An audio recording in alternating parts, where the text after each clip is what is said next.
Bakaba song, that is the truth. Impava Jevan. Bakaba, unonzwana wati popotera pa social media uti ninga akaba song. Ndo mabira che kuti munhu anoda boypresa that's good one men amana nyeri mana mbuti ndavane nyama na iriseda amana nyeno sirisa mana muze ankomana ukimbra tight song yakuti baby ngatite tight kunge kina kuku amana imagine song ya akaitoerwa mahara ana mari akapiwa ana macredits akapiwa yakazotorwa song vakuwa maflowers anzinana amana imagine akaimbra tight song yaya apedza kumuimbira tight bazonzo okay yoti nta song from all social media platforms ne so that tight aro in corporate ne adilisa fana song yabo akubatura song ya akuba iposter mapage ake sine kuishi kwake simiri bari song bakazwa iposter song ya bakunzi corporate song ya tight akukumbira hore ngoma ngoma tra song hore chiti bvumizo choro video chokupe video china mupost emi zvenyi gomoro amari but mutitega uchiti akuramba uti nini I don't owe you anything so like I owe you anything because I have a lot of people vanonimbira ma songs ini ndatombo iposta pa page pangu ndakatoigona imagine guys rafa yakataura achade kupa maruwa vanhu vesong akutora vanhu song vabvana zvakadai imagine effort guys yekubhadhara studio session effort yekuimbira munhu song munhu wokudza jangu dzakadaro guys imagine guys so guys I want you to see mukomana uya achikumbura taiti like azomuexpose kuti amana ndo zvakaitwa na taiti I want you to watch live yake yaitaura achifumura zvakaitwa na taiti please make sure you watch to the end if you're the first time here please like comment share subscribe if you like for more content subscribe numero subscribe bondo ro ni copyright was subscribe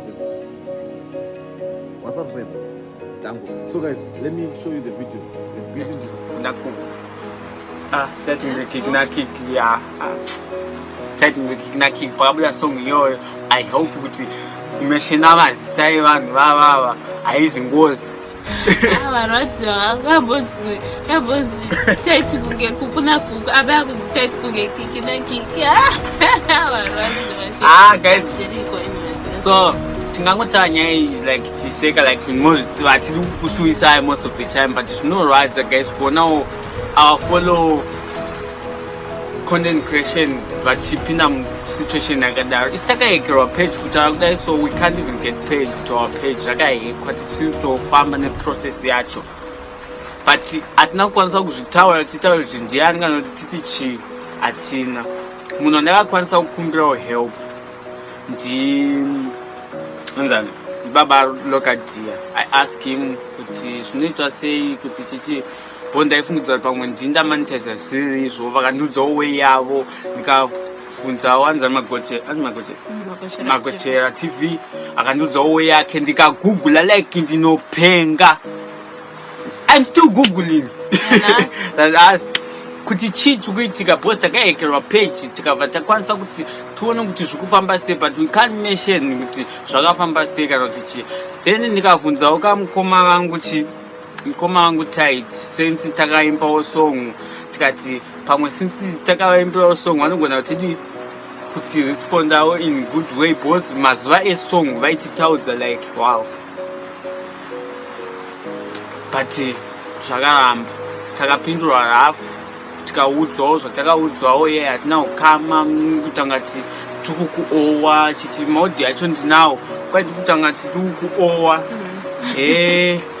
saka ngoti hatina kukama isitoita zvokuhasira zvokuiti ndikati ko zvabva payasuda kubhadharwa panzira yako kai saka kuti bo ndakatanga ti also tine vanhu makawanda vanhu vari kutaura kuti madi masangana nana tight musingazivi kuti takasangana navo kudhara I know kuti muri mafans avo but kuti mutituke pamusoro pavo it's fine you can but hatizi kutsvaga mbiri nezita ravo because takatoshandisa zita ravo kuimba song but we didn't go anywhere tikabva tataura kuti pane rimwe video here kuti takawana mafollowers mashoma patakaita song chaive chokwadi vana taita havana kutega page reliving masong even kana tikada kuposta even song yaya chaichaiwa page redu ine copyright yavakaclaima ivo kuti song ndeyavo okay it was fine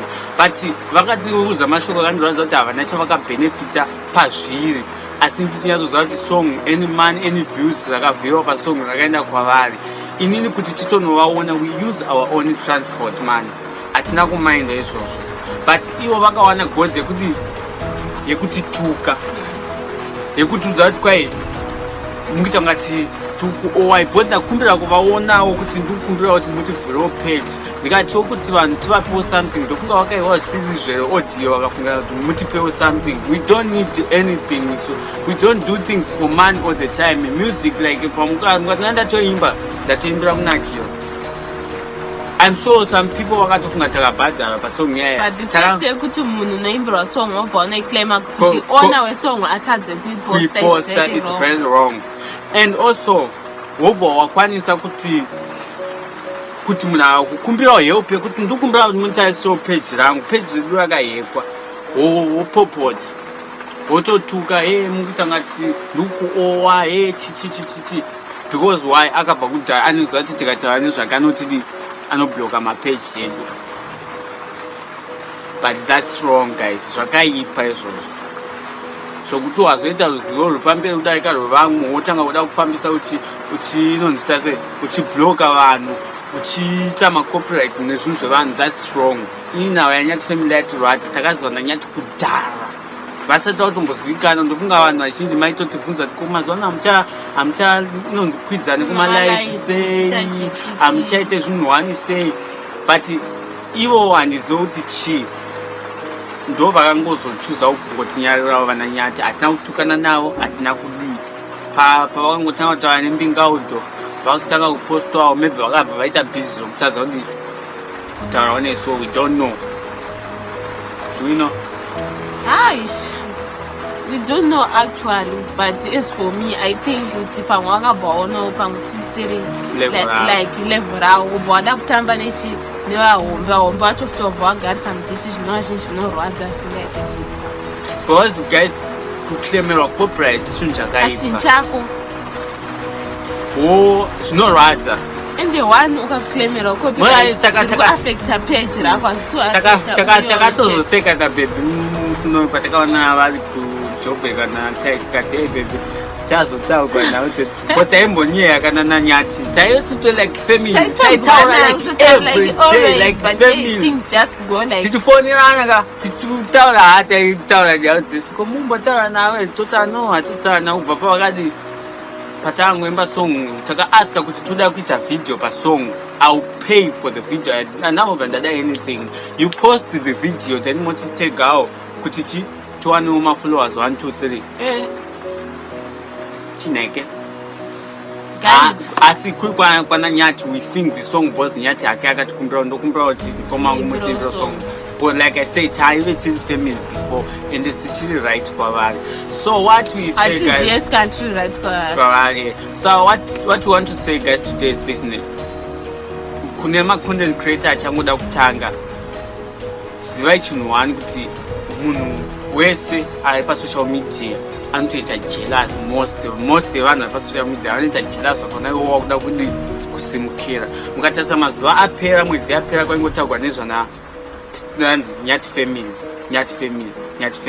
kumashure kwacho kwaitaura nezvana taita saka munofunga kuti alright, how do they feel anyways? ungona vanhu vakabva mumaoko ako ungotanga kuti bum pamwe pacho guys ngati tofanira kuonera kuti ngati munhu akatadza kuti daisiro before tichiri down, now ndopaada kutanga aroda kuti help. We must beware guys. Ndo zvaifanira kungonawo vananyati kuti pamwe ndo but pamwe tinongochitawo since tiri vanhu macontent creators, we are like a family most. We have to help each other pazvinhu I think vananyati vangofila like since kana taitowo vari vanhu vanosikanwawo ivo vari vanhu vane mbiriwo, but I think we can connect toita kuti vanhu vanofarawo chichi something like that. But not knowing kuti vanhu vakaita sei handizivi, but how come? Handizivi hangu kuti vanataita vacho ndo vakazviita here. Just a question, copyright inotaura kuti wa disclaim wanani inotaura copyright? Inotaura kuti nakugadzira size ndiani obvious vatoona I can't post the same chinhu newewe ndoitwa copyright ndoti ndinyati asi munhu andashare content naye it can't. And also how come baby kuti just a question, I'm not entering people personally kana kuti alright inini iwo right here an artist mos. How come Japreza pa anoda kufambira iwe? Amfana fambira uyu ndiani for your own benefit. Kana benefit and don't know say. Fambira Japreza not Japreza no kuzoti ndikuda kuzogona. For what? Ukana Japreza chazondiona ka. And also tetaka kuzoti don't think ndino benefit something from you. Saka ukwakaenda. Patata wana video ina ndakatongoti taitima mashoko aitara pa audio paper which is ukwafana vakugadzira size ari kuno benefita something and also pa mavideo atikaita naisu akanokasika kuno uisu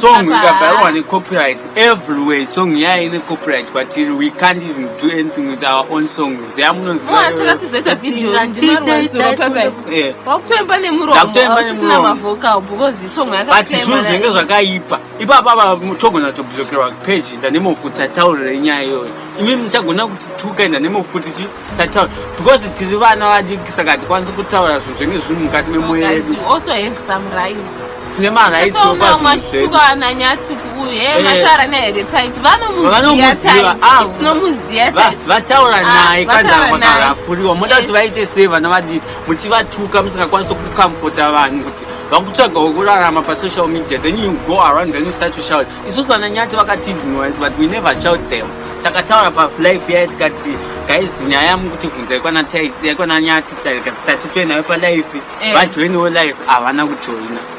But right now, it's not the point. The point is kuti vanhu vakuru ngavasuggest zvavakuru zvavadiki nekureba. Vanhu ava vaitambudzika guys vachigara muhoki vachidi ndoma vakunzi vadzokera again.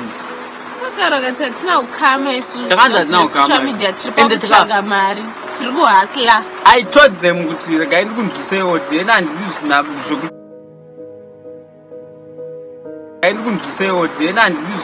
zvokuti muzotanga kuti ye chichichichi munomuziva munhu wemuvoice rake vanhu vakashtukana nyati ye matanga mataura nere first to confirm moda kuti vataure kuti mukomana yezvekuti kana mega munotongomumind amabusiness edu izvi but zvimwe zvinhu unotoona toti hazvimaindike tomainda chii vana vadiki vachitwa zvinoitika hazvo. Okay, ani mukona chikukuwa chino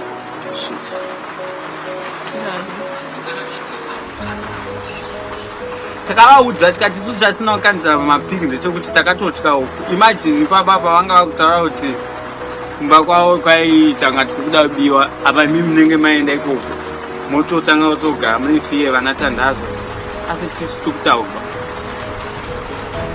andiona pakanzisiya tikandi kumberi idzo namba dzavo dzavanadzo idzi voisi amukoma venyu munoiziva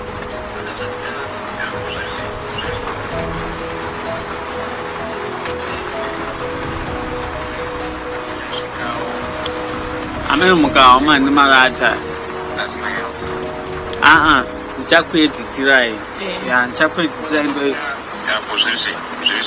akatotanga ndadata zvinhu zvisvinuka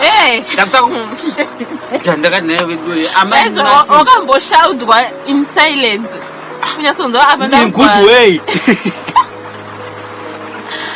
zoti apa apa ndashaudwa in good way but akati korei noza zvinorwadza guys kuti unenge uchiti because why because vanhu vazhinji vakukuziva so you have to take apanoita ngati munhu kwaika vanhu vazhinji vakukuziva so you have to take apanoita ngati munhu kwaika kumainbox ndokubetsera vanhu vangani vari kuenda kumainbox kana taitwa siupindura vachibvunza kuti tikudawo help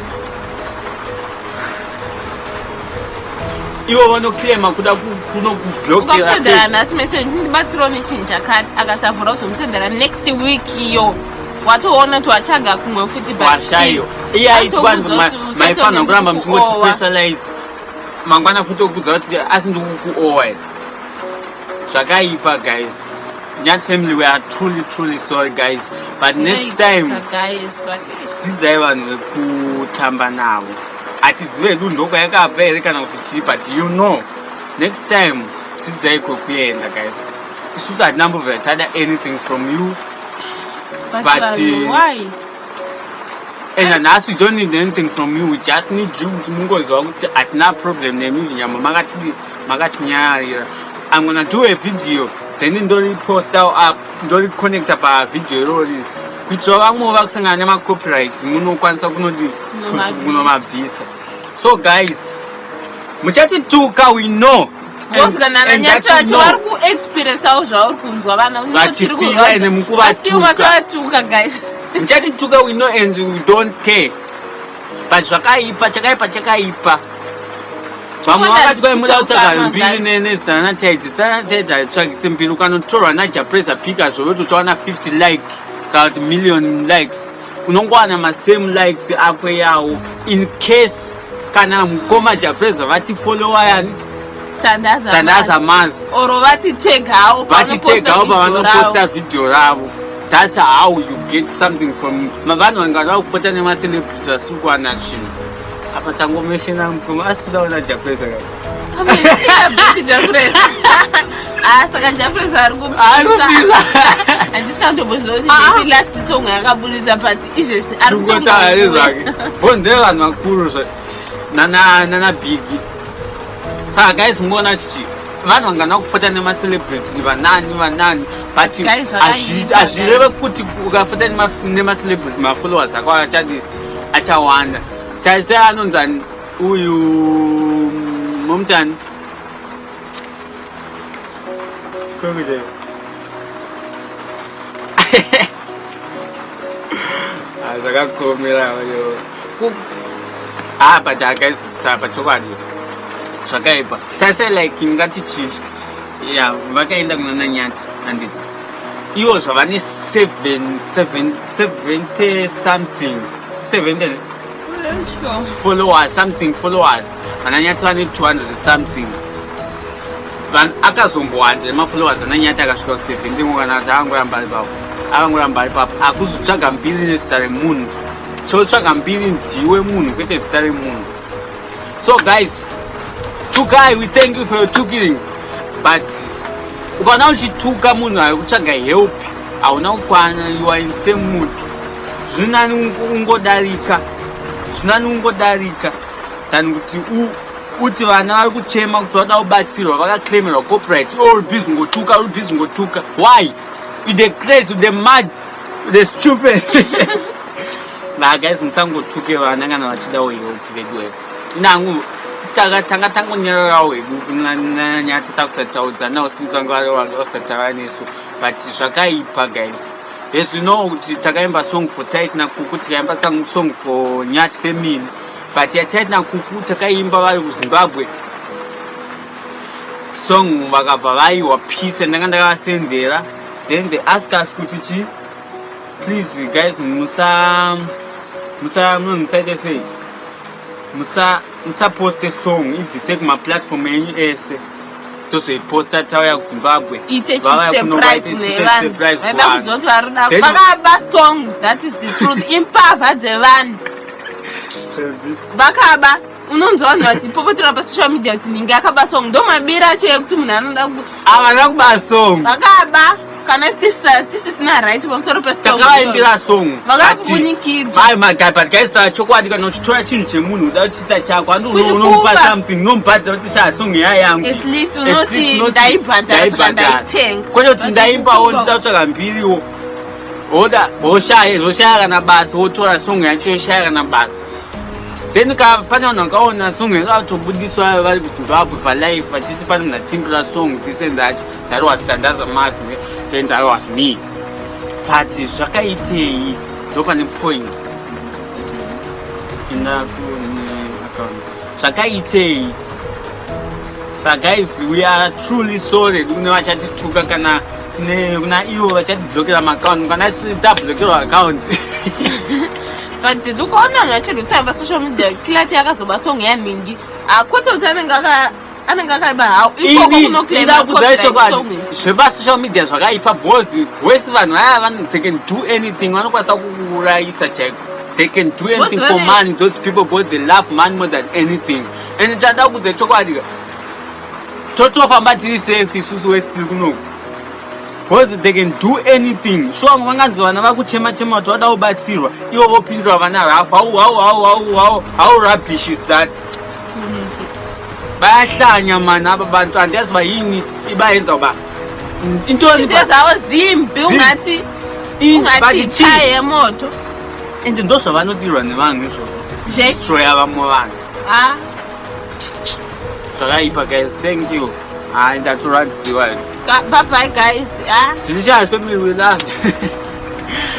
Guys, tapa chokwadi team rekwa rakauya nokuda kwatight. We love you guys. We thank you for your support. But guys, zvakaipa munoonesawo vamwe venyu kuti no guys makubuda musaga vakaramba vanhu varatidze kuti no we can't follow you because sezvavaitira vamwe vana. Is it how you want things to go? Is it how you want kuti are you happy now? Guys, vamwe tinoroya tisiri muzvimasero. Are you happy now kuti vamwe vana vari kuchema? Tangoti zvakaitirwa kwatiri tikati we wouldn't mind, it's fine. Like because atibvumudziro atibvumu kudonzerwa pasine munhu wenyama nenge susu. Toramba keep on going.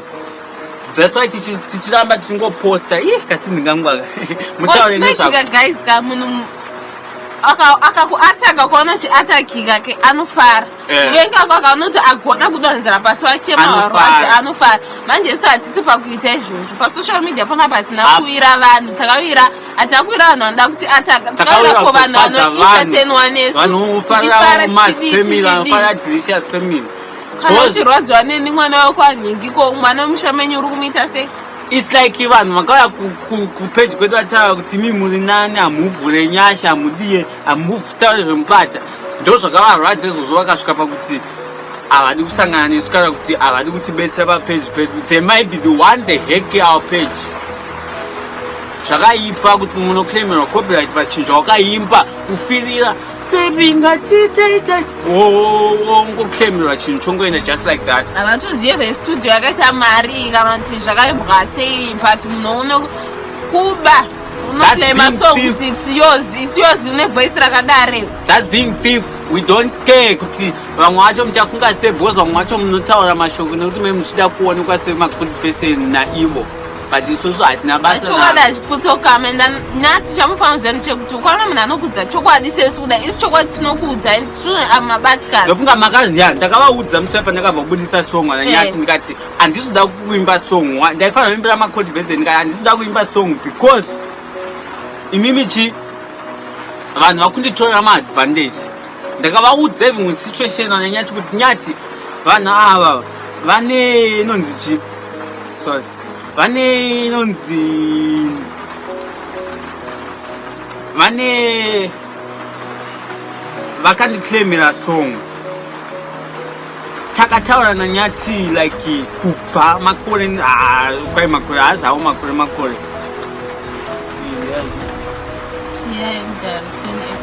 20 April haasi mamessages mamessage asara nanyati nda 20 April pataitobvunzana nezvedata stuff kutiktok vachangotanga vakabva ndikoma ndikumbe vamutipostewo tiwanewo tida kuhwinawo. Remember nyaka chiti guys tofana kubatana vachitoda kuuya vachitoda kuhwinawo mari iyo inogona kutibatsira zvakawanda then tikavaposta wakatomboti guys toda kuuya kucape town to create a content tese which is right ouya kwatiri and then tongova sefamily tichidana tikatotaura malast message ataitaura nanyati vanga vasati vatombozikanwa we say kwavari toda kuti titeze like family nyamwe tikazobudirira sei tisave vanhu vanogara shaudhana pamasocial media kana ivo vanokwanisa kuivetinesa nyaya iyoyo. Ndakatopa example yekuti nochi guys takabatana atizive in future wanoenda ngona kutoyekerwa page yekutoti aitove mofoni medu sezvakatakaitwa isusu then we need to help each other tohelpana sei tisina rudo which is one akayekerwa page let's say tisu tayekerwa page ari story we can contact ananyati guys posta picture yekuti ayekerwa account or tazovhura new account. But guys, ungaona tazoblockera account. Msaze hesitate kuti follow kuti we are taking time. We love you guys. Share some video atataura. Thank you so much. Thank you for love and support. Thank you vachanyaradza vana nyati guys. Thank you kunavachatukawo. That means a lot because ndimu notaridza kuti Satan akaisirwa for reason pasi panapa. Bye guys. Thank you guys for watching the video. If you watch this video, please like, comment, share, subscribe. Tell a friend. Panapa ndotora nyadzi yese. Zinopisa, zinoshamisa nezinoyera. If it's the first time you guys so subscribe, please like, comment, share, subscribe. I hope you believe the video. So save guys kuti unovhara vanhu zvakadai so kana kushaya nyadzi kana masikira patikoka royo. Musadaro yemu. Thank you guys for watching. Please like, comment, share, subscribe for more content. Keep on watching my videos. Zango.